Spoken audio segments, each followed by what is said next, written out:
আসসালামু আলাইকুম ওয়া রাহমাতুল্লাহি ওয়া বারাকাতুহু। কোরআন তেলাওয়াত শুনুন এবং শিখুন চ্যানেলে আপনাদেরকে স্বাগতম। সম্মানিত দর্শক, আজকে আমাদের আলোচনার বিষয়বস্তু হচ্ছে ফিতরা বা জাকাতুল ফিতর। পবিত্র রমজান মাস, জাকাতুল ফিতর রমজান মাসের কর্তব্যের ভিতর পড়ে আমাদের। জাকাতুল ফিতর সম্পর্কে এটা আমাদের দ্বিতীয় ভিডিও।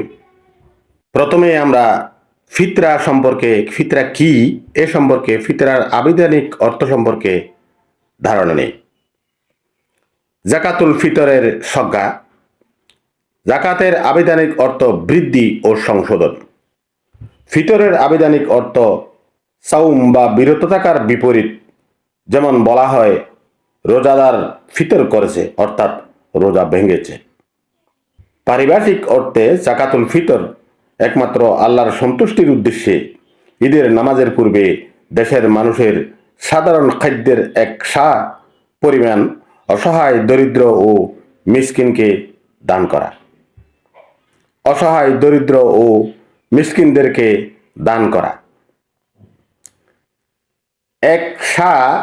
এই সম্পর্কে আমরা আমাদের পূর্বের ভিডিওতে বর্ণনা করেছি, আলোচনা করেছি। কি আমাদের পূর্বের ভিডিও দেখলে সম্পর্কে অবগত হতে পারবেন। জাকাতুল ফিতর প্রবর্তনের হিকমত: সম্ভাব্য অযথা ও অন্যায় আচরণ থেকে রোজাদারকে পবিত্র করতে এবং অসহায় দরিদ্রদের জন্য খাবারের ব্যবস্থা করতে জাকাতুল ফিতরের বিধান প্রণীত হয়েছে। প্রথম অধ্যায় জাকাতুল ফিতরের বিধান এবং যাদের উপর প্রযোজ্য। জাকাতুল ফিতরের বিধান: হানাফি, মালিকি, শাফি ও হাম্বলি চার মাযহাবের ঐক্যমত্যে জাকাতুল ফিতর আদায় করা ওয়াজিব। আর সালফে সালেহিনদের এক বৃহৎ অংশের মত ও তাই। ইবনে হাজম ও তাই বলেছেন। ইবনে কুদামা এ ব্যাপারে ইজমা বর্ণনা করেছেন।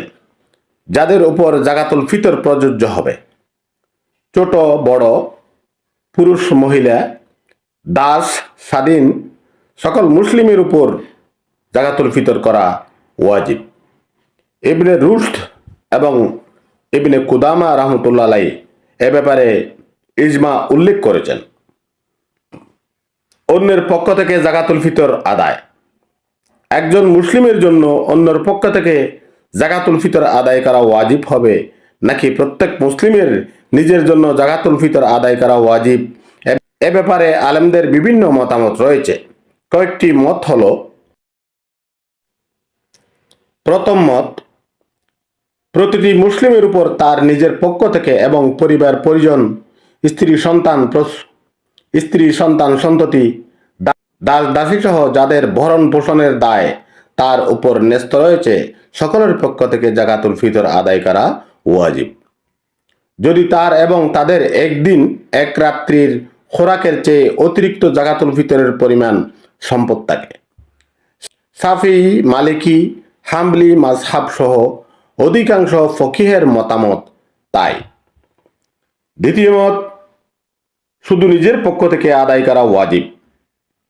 ইবনে হামস এবং ইবনে উসাইমিন রাহমাতুল্লাহ আলাইহি এই মতটিকেই প্রাধান্য দিয়েছেন। ভ্রূণ শিশুর পক্ষ থেকে জাকাতুল ফিতর আদায়: গর্ভস্থিত ভ্রূণ শিশুর পক্ষ থেকে জাকাতুল ফিতর আদায় করা ওয়াজিব নয়। ইবনুল মুনজির রাহমাতুল্লাহ আলাইহি এ ব্যাপারে ইজমা বর্ণনা করেছেন। দ্বিতীয় অধ্যায় জাকাতুল ফিতরের বস্তু ও তার পরিমাণ এবং এর হকদার। জাকাতুল ফিতরের পণ্য: স্থানীয় খাদ্যদ্রব্যের হিসাবে এক পরিমাণ খাদ্য। শাফিঈ মাযহাবের বিশুদ্ধ মত তাই। ইবনে তাইমিয়া, ইবনুল কাইয়িম, ইবনে বায় এবং ইবনে উসাইমিন রাহমাতুল্লাহ আলাইহি এটাকেই গ্রহণ করেছেন। জাকাতুল ফিতরের মূল্য প্রদান। জাকাতুল ফিতরের জন্য খাদ্যদ্রব্যের পরিবর্তে সমপরিমাণ মূল্য প্রদান করা জায়েজ নেই। শাফিঈ, মালিকি এবং হাম্বলি মাযহাব সহ অধিকাংশ ফকিহের এটাই মত। ইবনে মুনজির, ইবনে হাজম, ইবনে বায় ও ইবনে উসাইমিন এটাকেই প্রাধান্য দিয়েছেন। জাকাতুল ফিতরের হকদার শুধু অসহায় দরিদ্র মুসলিমদেরকে জাকাতুল ফিতর প্রদান করতে হবে। জাকাতের 8টি খাতের বাকি হকদারদের কেউই জাকাতুল ফিতরের হকদার হিসেবে বিবেচিত হবে না। এটি মালিকি মত। ইবনে তাইমিয়া, ইবনে কাইয়িম, ইবনে বায় ও ইবনে উসাইমিন এই মতটি পছন্দ করেছেন। তৃতীয় অধ্যায়, জাকাতুল ফিতর কখন ওয়াজিব হবে? জাকাতুল ফিতর ওয়াজিব হওয়ার সময় রমজান মাসের শেষ দিনের সূর্যাস্ত অর্থাৎ শাওয়াল মাসের চাঁদ দেখার সাথে সাথে জাকাতুল ফিতর ওয়াজিব হবে। এটাই হাম্বলি, শাফিঈ মাযহাব এবং মালিক রহমতুল্লাহ আলাইহি থেকে বর্ণিত একটি মত। ইবনে হাজার ও ইবনে উসাইমিন রহমতুল্লাহ আলাইহি এর মত ও অনুরূপ। জাকাতুল ফিতর অগ্রিম আদায়। ঈদের 1 দিন বা 2 দিন পূর্বে জাকাতুল ফিতর আদায় করা যাবে। ইবনে কুদামা রহমতুল্লাহ আলাইহি এ ব্যাপারে ইজমা বর্ণনা করেছেন।